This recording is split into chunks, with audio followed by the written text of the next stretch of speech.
futures exchange about a year ago, the small exchange, which at launch only offered 3 markets, is today offering 8 markets covering 5 different asset classes, some of the biggest in the world. The question really becomes, how do I pick a market to trade? So today we're going to walk through a little bit of this topic. It is such a great time to be a trader. And Pete, I always appreciate your experience having traded basically since you were a youngin'. And if I can recall correctly, when you started trading on the floor, it used to be that you were kind of siloed into one marketplace. You didn't move around all that often between pits. Am I correct on that assumption? You're absolutely right. Certain guys actually floated from pit to pit, but there was very much a hierarchy where you had to kind of earn. You started at the bottom of this octagon that had steps going up, and the goal was to get to the top. That's where the orders were. That's where the order fillers were, and you had to pay your dues, not only by time, but actually be willing to take bigger and bigger chunks of an order to make it a little bit easier on the order fillers. So you invest all that time and effort to build relationships and get to a great spot where you can become as lucrative as possible.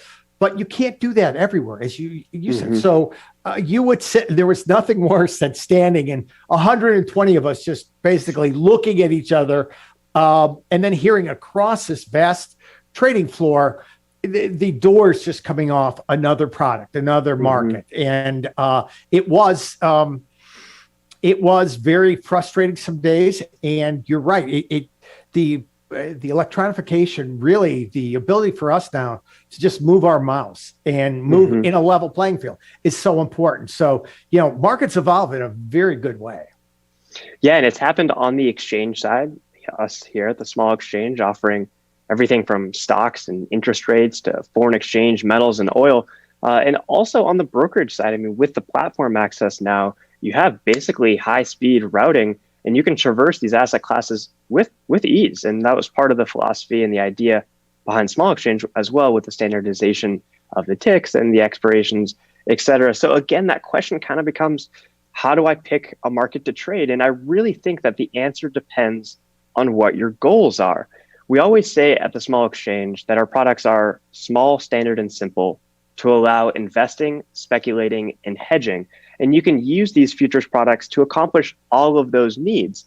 And in this presentation today, I'm hoping we can walk through and expand and elaborate on some of these points, starting with investing. So let's say that you are an investor. And in my mind, maybe your definition is slightly different. I'd be interested to hear your opinion. But an investor to me is someone who is looking to maybe buy and hold for a longer time frame. They're optimistic on a certain sector. Maybe they like energy stocks, or they like renewables, or just tech stocks, or they're looking at a long-term trend in a commodity like interest rates, which are well off of their highs, and they're maybe looking for a return to normal in an asset class like rates. And the big distinction for me between investors and speculators really comes down to time frame. Do you view it in a similar way?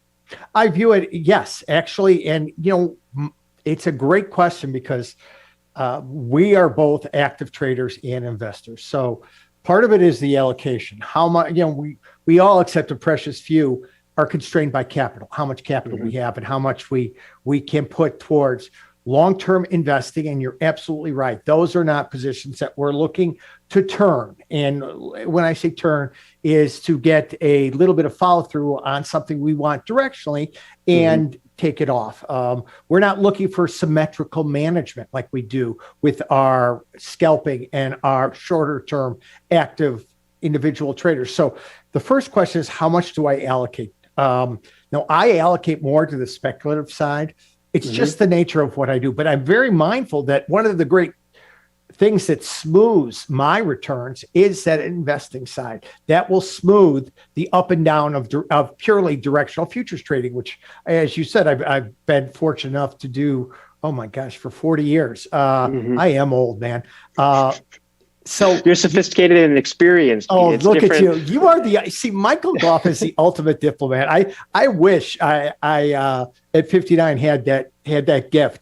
So for me, it's a little bit different waiting, but your idea of it does start with the time frame. Then it starts with goals, and you're right. Your goals dictate your strategies, and then your strategies dictate your mechanics of management. So I think we have two sets of them here, and it's very important that you don't fiddle with one than the other. Now, maybe I changed my split from 50-50 to 60-40 when markets are really moving, but very rarely does that percentage change, because I think it gets away from that long-term piece, has a certain, as you said, time frame to it. We don't want to change just because we need some more money to short-term trade with. So we keep those mechanics and we keep those ideas absolutely separate from one another. Spot on. And I'm not saying that investors and speculators, it's mutually exclusive. You have to be one or you have to be another. Right. I think what I'm kind of speaking to here is like your core portfolio. If you happen to be more on the longer term horizon, and two great products, or three great products actually, well, really now 5, because we have a whole suite of interest rate products and 2 equity products. But what I want to get to is that when you're looking at the available products to trade and the markets, particularly on the small exchange, I would look to the equity index products and the interest rate products if I was looking to establish a long-term core portfolio that's more investor-like. And the reason I would look to these asset classes is because they tend, in my view, to move more cyclically than things like crude oil or gold, although you could maybe throw gold in that bucket as well. So when you're evaluating what product to trade or invest in, these are 2 or 5, I guess, that I would lean on for maybe a core portfolio. And we're kind of seeing a little bit of that movement in the treasury products. If you were bullish on yields for the past year or so, you'd be doing okay now trying to play that long-term swing. So just one way that you can use this comprehensive suite of assets from the small exchange. And the second way, which I think is probably where most of the core portfolio for yourself and myself and a lot of the tasty traders is, that speculator mindset. And these are the types of people and the types of trades where you're really looking for volatility.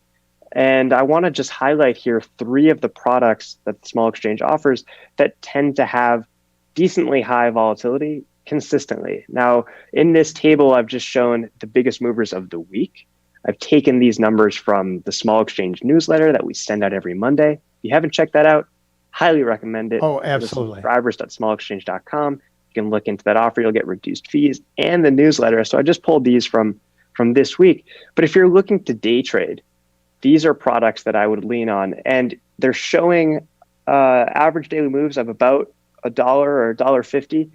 That's going to translate to $100 or $150. So whether you're in a small account or in a medium, larger account, these are numbers that are quite nice. They fit great in a portfolio of any size. Remember, you can always scale up. And they're going to present some excellent intraday speculator opportunity. Absolutely. And Mike, it's a great point. And I've got this is such a good discussion, especially towards the end of the week when we kind of take a collective look at what we've done and what we're looking to do. So one of the trade-offs is substitution of products. Each comes with benefits, and sometimes you're giving something away. Now, in the world of equities, you're gaining a tremendous amount of capital efficiency. You're giving away the dividend stream. You're giving away the coupon on the interest rates. How do you view that? Do you feel that that is a good substitution? Is there a equivalency to it, or is there something that you like better than the other? That's a great point, Pete. You know, one product isn't always the best product. It comes with some trade-offs. There are pros and cons to trading futures versus stocks, et cetera. And you touched on a lot of the interesting kind of drawbacks of futures. You know, you're oftentimes not getting that dividend stream. You're not getting those coupon payments if you bought a $100,000 face value bond from the Treasury. But what you do gain with futures is that capital efficiency, which is one of the biggest reasons I'm a proponent of futures. You're only putting down between 2 and maybe 20% of the notional value when you trade a futures contract. Second to that, for me, for my account size, is the no pattern day trading rule. Yes. If I'm speculating and I'm looking at stocks like, you know, AMD is on the move, or you're reading about AMC moving around, if you're in a small account, you're going to maybe get burned by that pattern day trading rule. It's going to prevent you from taking opportunities and actually being able to manage those opportunities as well. No pattern day trading rule in futures. You can be in and out as many times as you want, regardless of your account size, which I think is a huge benefit. And the third benefit of futures that I really appreciate over stocks and ETFs in particular is the pure play exposure. Right. If you're trying to trade oil, I mean, even today, OIH being halted for, I haven't checked now, I don't know if it's unhalted yet, but it was halted for over 2 hours this morning. If you're trying to trade crude oil in OIH and you can't actually manage your position, Right. I never want to be stuck in that position. With a product like SMO, you're getting that pure play US crude oil exposure. Right. You know it's crude. It's not going to be paused on you unless it hits the circuit breakers, which is few and far between in terms of instances. And you can buy and sell just as easy either side, no short sale or any of that. So those are the three benefits I would say make futures a more appealing investment and trading vehicle. And you know what, Mike? And it's interesting. I traded equity index futures for a long time, and I looked at that capital efficiency versus the dividend flow, and I learned a little bit later after I started to trade is that the dividends that you're foregoing are built into the roll that you do. Yeah. So there is, so that capital efficiency that and that lack of dividend neutralizes in terms of where you are. So you're not necessarily giving up everything you think you are to be able to use futures. So it's really, it's fascinating because there's a whole world of guys, not us, who do dividend arbitrage. And that's really what they're doing. So it sets the table for us to really take advantage. On a day trading basis, it seems like a no-brainer to us. I think, and you hit on so many good points, the capital efficiency, which is so important, the access, it's so interesting. You talk about the benefits, and I've done this of gold futures, and people are very comfortable with GLD. And then you bring up charts together of the two products, and you'll see a move at 6 a.m. or 7:30 on a non-farms. And the world of ETFs don't open at 8:30. And all of a sudden you look at that customer, that trader's face, and he goes, I lived through that. I remember that, and just wanting that access so badly and not having it. So especially for us on the active side, access is empowerment, and it's so important that futures give you that. Yeah, now you have the products and you have the platforms to really capitalize on movements 24 hours a day. It's a great time to be alive, to be a trader, a speculator, an investor, and also a hedger, which is kind of that third bucket we haven't touched on quite yet. But the great thing about futures and kind of their origin story is the exposure to commodities. Now, if you're long a stock portfolio, oftentimes you'll hear about adding some bonds to hedge your risk or adding some precious metals or some oil. For the longest time, you couldn't do that. You couldn't do it cost effectively.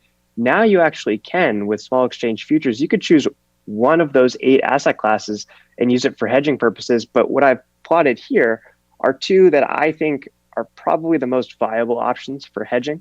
And I plotted them against SPY. So on that green rail, we have the S&P 500 ETF, SPY, it's a green line. And then on this right-hand rail, we have the precious metals and the small US dollar. And just note the differences, all those movements of the 3 lines, they're not moving together. And that's the key. That's what diversification is here. Although there is a little bit of inverse correlation between metals and foreign exchange, but they're all moving independently of stocks. So whether you're looking to hedge a portfolio of stocks or find outside opportunity beyond the world of equities, small exchange futures are a nice place to be, offering the exposure to many different asset classes that move almost independently of each other. Absolutely. And Mike, diversification takes many forms. And I think we all start with, like you had mentioned with me, I started with a single product, and then I added. And in the world of equities, you mentioned AMC or the world of tech up to this year, being such a, am I diversified with Amazon, Facebook, and Tesla? Well, you are in relationship to just holding Amazon, but we know that is really half a step in diversification. So I'm moving out to other pieces. True diversification means moving into uncorrelated markets, and especially as diversified as I get with equities, when they turn, they all tend to Yep. correlate to one. So Hmm. when you want it the most, your diversification goes away. So this is such a great visual and setup here is true diversification moves us into the world of lower correlated or inversely correlated products. But the challenge is, how do I get access to those, and how do they proportionally fit? And you were so spot on with that. If we have a $25,000 account, and Hmm. I take a gold future that's 100 ounces, that is a shade under $200,000 in Wow. notional, how does that fit? It doesn't. And that's where Yeah. problems occur. Institutional futures are tough. Small futures, and this is why we built these, are proportional. So I'm getting true that second or third level of diversification. It's made simple for me in terms of product adoption. I don't think you can, and you hit on this, I don't think you can overstate the importance of pure product exposure, because and you mentioned moving out to OIH. When I move to Exxon, am I getting some crude? You are, but depends on the day. Hmm. And Exxon does 1,000 other things other than extract crude from the ground. So I think this is a great piece of understanding what true diversification is, the appropriate sizing, and the opportunities that we can have in terms of efficiency here. So what a great walkthrough, Mike. Thanks so much for putting this together for us. It was really fun to go through it with you. Yeah, thanks for joining me, Pete. Those were three great ways you can trade the 8 futures products available at the small exchange. You can invest, speculate, and hedge with them. When options come onto these futures soon, you'll have even more choices. So stay tuned for that. Guys, don't close your platform. Although it's Friday, there's still a lot to do in the market. Stay with us. Pete will be continuing in Splash into Futures segment. Thanks so much, everybody, and happy Friday.